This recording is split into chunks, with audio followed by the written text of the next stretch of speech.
नमस्कार, RD news की खास पेशकश हॉट सीट का हाल में आपका बहुत बहुत स्वागत है। मैं हूं योगेश चक्रवर्ती और हॉट सीट का हाल जानने आज हम पहुंच चुके हैं जहानाबाद विधानसभा क्षेत्र।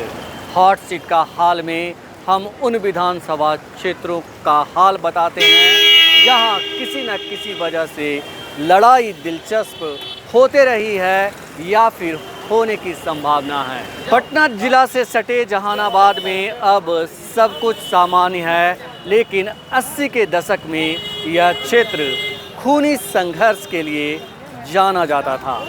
किसानों और मजदूरों के बीच नफरत की खाई काफ़ी गहरी थी, जो कि 1986 आते आते जातीय हिंसक संघर्ष के रूप में तब्दील हो गया।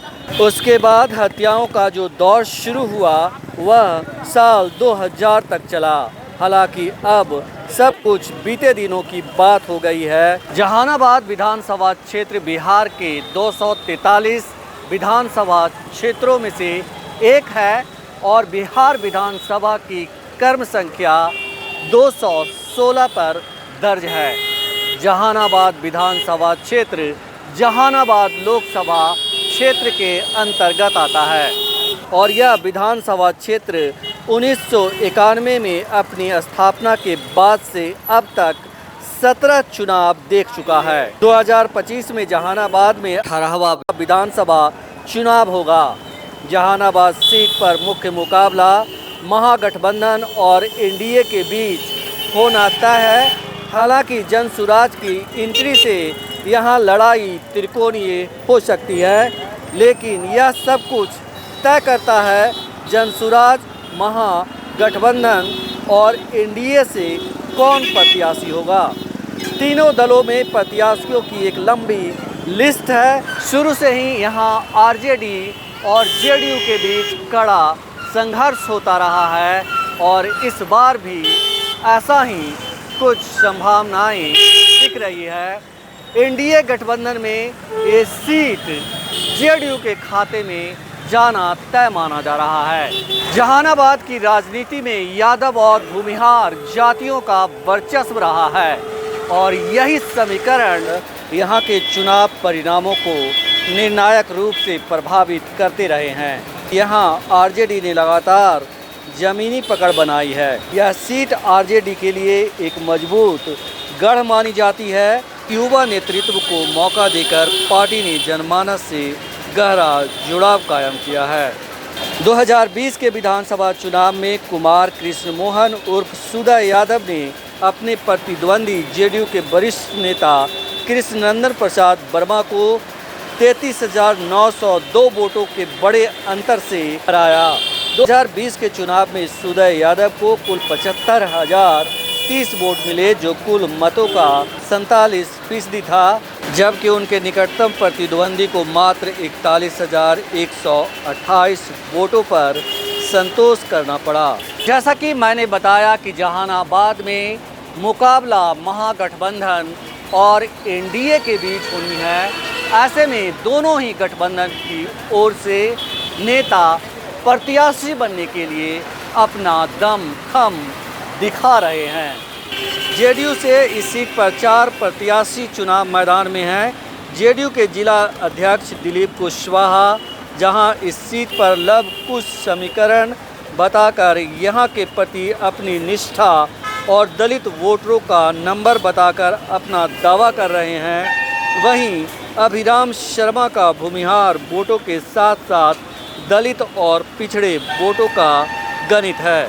वहीं निरंजन केशव प्रिंस भूमिहार वोटरों के साथ साथ केंद्रीय मंत्री ललन सिंह के नाम पर चुनाव मैदान में उतरने की तैयारी कर रहे हैं। दूसरी ओर जहानाबाद विधानसभा क्षेत्र से आरजेडी के मौजूदा विधायक सुधा यादव एक बार फिर चुनाव मैदान में उतरने की तैयारी कर रहे हैं। सुधा यादव स्वर्गीय मुद्रिका सिंह यादव के बेटे हैं और 2020 के विधानसभा चुनाव में उन्होंने जीत की परंपरा को कायम रखने का काम किया है। हालांकि पार्टी के अंदर ही उनका विरोध हो रहा है, लेकिन इसे आपसी कलह बताकर एक बार फिर सुधा यादव अपनी दावेदारी ठोक रहे हैं। जहानाबाद विधानसभा सीट के चुनावी इतिहास पर नज़र डालें तो 2015 विधानसभा चुनाव में सुधा यादव के पिता मुंद्रिका सिंह यादव ने जीत दर्ज की थी। उन्हें 76,458 वोट मिले थे। दूसरे स्थान पर आरएलएसपी के परवेज कुमार रहे थे। उन्हें 46,137 वोट मिले थे। यानी कि मुंद्रिका यादव ने 30,321 वोटों के बड़े अंतर से जीत हासिल की थी। 2015 में मतदान का प्रतिशत 55.5 रहा था। 2010 के चुनाव में यहां से जेडीयू के अभिषार शर्मा ने जीत दर्ज की थी। उन्होंने आरजेडी के सचिदानंद यादव को 8,567 वोटों से हराया। ये जेडीयू के लिए एक बड़ी सफलता थी। जहानाबाद विधानसभा क्षेत्र शुरुआत में कांग्रेस का गढ़ था, जहां पहले 9 में से 6 चुनाव कांग्रेस ने जीते। हालांकि 1952 में सोशलिस्ट पार्टी और 1969 में शोषित दल के अप्रत्याशित जीत ने कांग्रेस का वर्चस्व थोड़ा टूट गया। इस सीट पर कांग्रेस की आखिरी जीत 1985 में हुई थी, जिसके बाद पार्टी का प्रभाव खत्म हो गया। राष्ट्रीय जनता दल का प्रभाव 2000 में शुरू हुआ और तब से अब तक पार्टी इस सीट पर 6 बार जीत दर्ज कर चुकी है। इस जीत की संख्या 7 हो सकती थी यदि 2010 में कांग्रेस ने अपना उम्मीदवार न उतारा होता, जिसने 13,000 से अधिक वोट काट लिए थे। यह आरजेडी को मिले कुल मतों के लगभग आधे थे। इस विभाजन का फायदा उठाकर जेडीयू ने जीत हासिल की। जहानाबाद के इतिहास में महागठबंधन और एनडीए गठबंधन के अलावा और कई पार्टियों ने गाहे बगाहे जीत हासिल करती रही है, जिनमें सोशलिस्ट पार्टी, शोषित पार्टी, जनता पार्टी, जनता दल, जेडीयू और एक बार एक निर्दलीय प्रत्याशी ने भी जीत हासिल की थी। लेकिन बीजेपी और उसकी पूर्ववर्ती पार्टी भारतीय जनसंघ यहाँ हमेशा संघर्ष करते रही है और कभी भी गंभीर दावेदार के रूप में उभर नहीं पाई। जहानाबाद विधानसभा सीट एनडीए के लिए जीतना एक बड़ी चुनौती होगी, क्योंकि 2000 के बाद से ही यहाँ आरजेडी महागठबंधन मजबूत स्थिति में रही है और आज भी है। तो बिहार विधानसभा चुनाव में अब सिर्फ 2 महीने बचे हैं। ऐसे में ये तो तय हो चुका है कि जहानाबाद विधानसभा क्षेत्र में मुकाबला एनडीए बनाम महागठबंधन होगा।